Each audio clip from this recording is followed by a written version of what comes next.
Praise the lord. ఈరోజు వాక్యాంశము కీర్తనల గ్రంథం 81వ అధ్యాయం 8వ వచనం. అయ్యో ఇశ్రాయేలు, నీవు నా మాట వినని ఎడల ఎంత మేలు. ప్రభు ఈ వాక్య భాగం నుండి ఈరోజు మనతో ఏం మాట్లాడుతున్నారో చూద్దాం.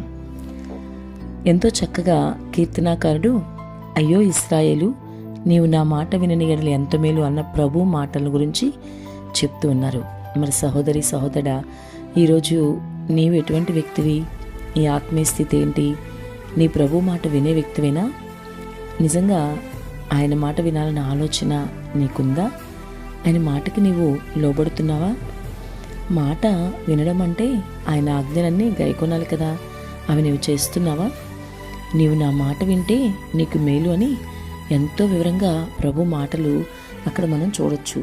కీర్తనాకారుడు ప్రభు యొక్క మాటలను స్పష్టంగా మాట్లాడుతున్నాడు.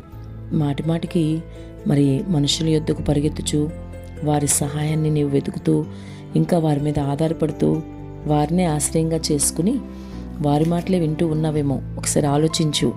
అందుకే ఈరోజు ఈ వాక్య భాగం ద్వారా ప్రభు నీతో మాట్లాడుతున్నారు.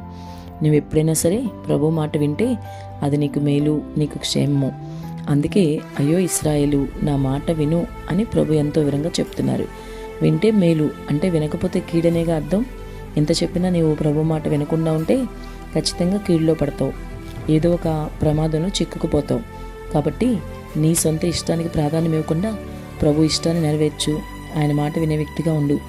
నీవు ప్రభు మాట విని ఎడల అన్ని విషయాల్లో కూడా మేలు జరుగుతుంది. ఇంట బయట దీవించబడతావు. నీ ఇంటి వారందరూ కూడా రక్షించబడతారు. నిన్ను బట్టి అనేకులు రక్షణ మార్గంలోకి ప్రవేశిస్తారు. కాబట్టి ఇప్పటికైనా ప్రభు నీతో చెప్పిన మాటను తోసివేయక ఆయన మాట నిన్న వ్యక్తిగా మార్పు చెందు.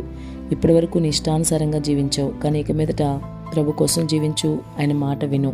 ఆమేన్.